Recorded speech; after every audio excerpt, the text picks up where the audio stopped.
Capítulo 6, título: Prioridades de Deus. Palavras do pastor Roland Buck. Queenie, essa é minha cadela, uma dinamarquesa de raça pura. Ela rosnou enquanto pressionava o nariz molhado contra o meu rosto. Eram 2 horas da manhã. Eu sabia o que estava acontecendo agora. É assim que ela me desperta quando percebe que os visitantes angelicais estão na casa. Novamente, cheio de espanto e admiração, ouvi Gabriel enfatizar 7 coisas de extrema importância para Deus, prioridades que o mundo deve ouvir. Abro aspas para as palavras do pastor Roland Buck. Prioridades de Deus. Em uma visita recente, Gabriel me fez escrever 7 coisas que ele chamava de prioridades de Deus. 7 é o número perfeito de Deus. Eu revisei essas verdades, me alimentei delas e refleti sobre elas muitas vezes, porque elas se tornaram tão vivas e reais para mim e estão de acordo e totalmente apoiadas pela palavra de Deus. A primeira prioridade, o sangue de Jesus. Cada mensagem que o anjo trouxe aponta para o sacrifício de Jesus. Seu sangue é importante porque as exigências da justiça foram satisfeitas, a ira de Deus aplacada e os registros de iniquidade apagados pelo derramamento desse sangue. Por que a ira de Deus teria de ser aplacada? Ele teve que encontrar um objeto para atacar, porque o pecado deste mundo violou sua perfeita justiça. O derramamento do sangue de Jesus desviou de nós o golpe da mão de Deus e Jesus pagou as exigências do julgamento divino por nossos pecados.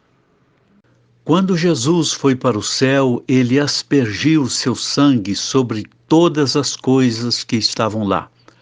O livro que continha todos os registros de nossas iniquidades, nossas falhas e nossas faltas, além de nossa incapacidade de agir, tudo foi aspergido. O livro da antiga aliança listava as exigências de Deus, mas no novo livro ele coloca suas leis em nossos corações. Não é mais não farás, mas eu quero. Essa bela verdade que Gabriel trouxe tratava do sacrifício perfeito e completo de Jesus, não da nossa luta com os problemas diários.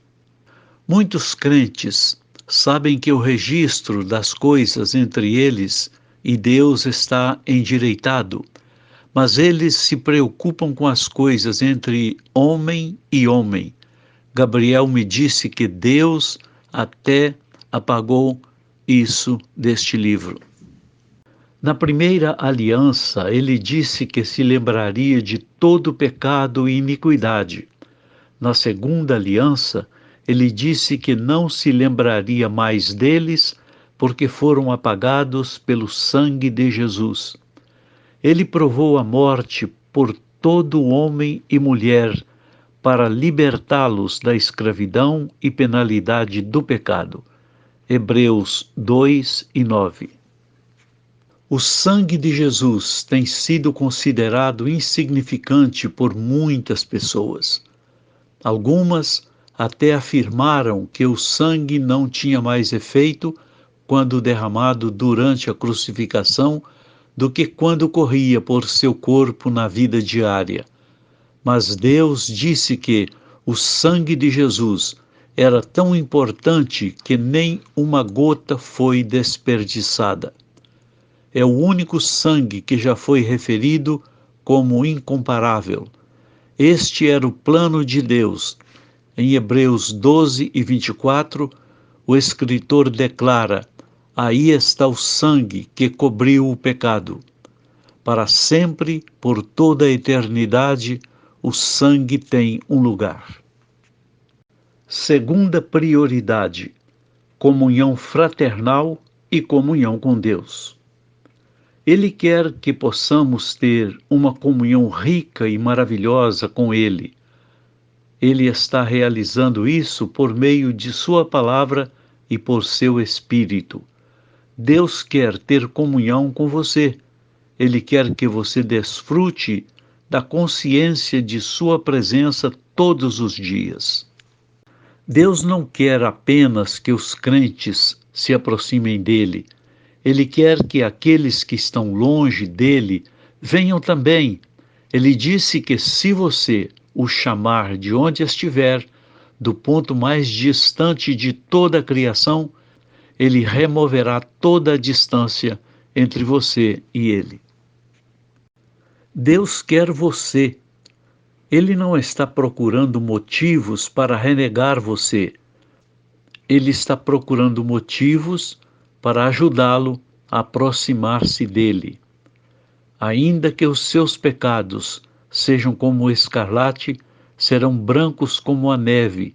Ainda que sejam vermelhos como o carmesim, serão como a lã. Isaías 1:18. Terceira prioridade: Jesus está vivo. Jesus está vivo, a morte foi vencida.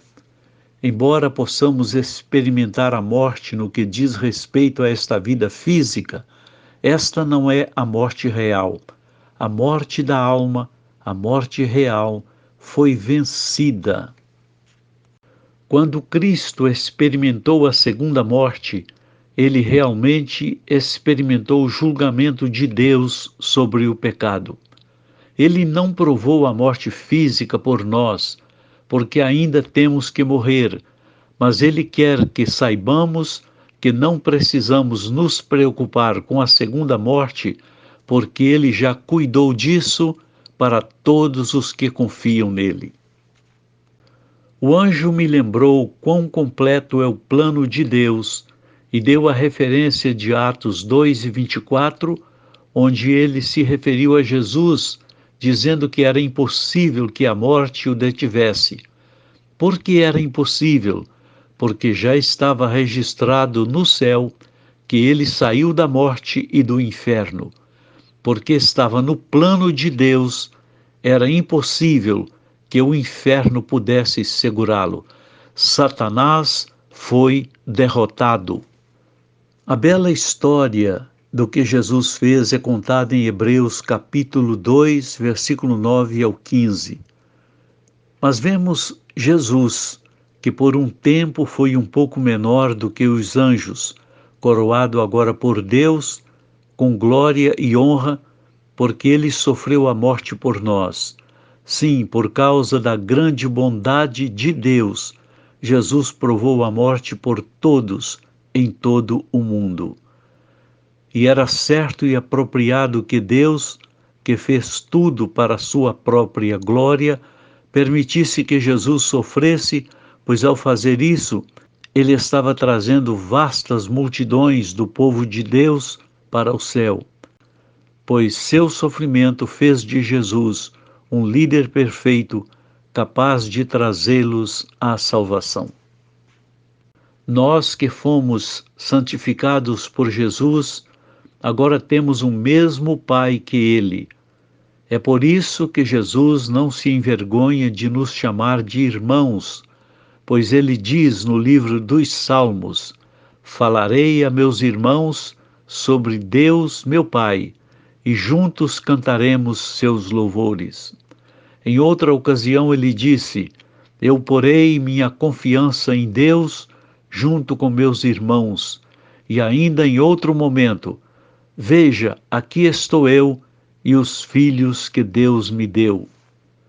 Como nós, filhos de Deus, somos seres humanos, feitos de carne e sangue, ele se tornou carne e sangue também ao nascer em forma humana, pois somente como ser humano ele poderia morrer, e ao morrer, quebrar o poder do diabo que tinha o poder da morte. Só assim ele poderia libertar aqueles que, por medo da morte, viveram toda a vida como escravos de um pavor constante. Quando as pessoas que mataram Jesus o viram vivendo naqueles que lhe pertenciam, em vez de ter apenas um Jesus para enfrentar, eles tinham muitos. De fato, todos aqueles que o serviam refletiam seu poder e sua vida. A melhor maneira de deixar as pessoas saberem que ele está vivo hoje é deixá-las ver você refletindo a vida dele, como ele vive em você.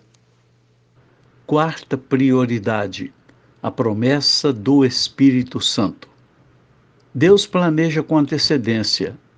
Ele não se deparou de repente com a ideia de dar poder a seus filhos.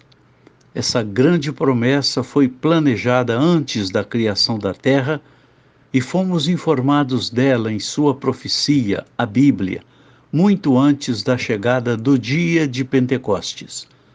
Era uma parte prioritária de seu plano total para a redenção de seu povo. Ele queria fazer cada um de nós conforme a imagem de seu Filho, para que ao vê-lo, Deus, sejamos transformados na mesma imagem de glória em glória. Para fazer o que Jesus fez na terra, devemos ter o mesmo poder que ele tinha. Para ser como Jesus, devemos ter o Espírito Santo de Deus.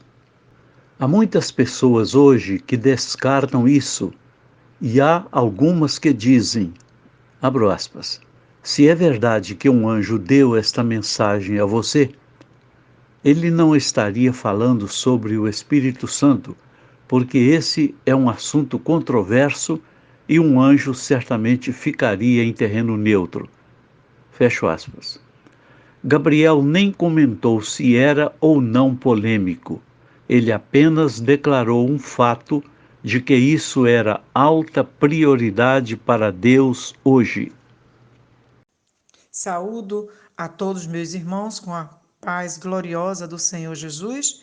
Eu sou a irmã Carminha, moro na ilha de Itamaracá. E vocês, meus amados, não percam a segunda parte deste capítulo que está no próximo vídeo.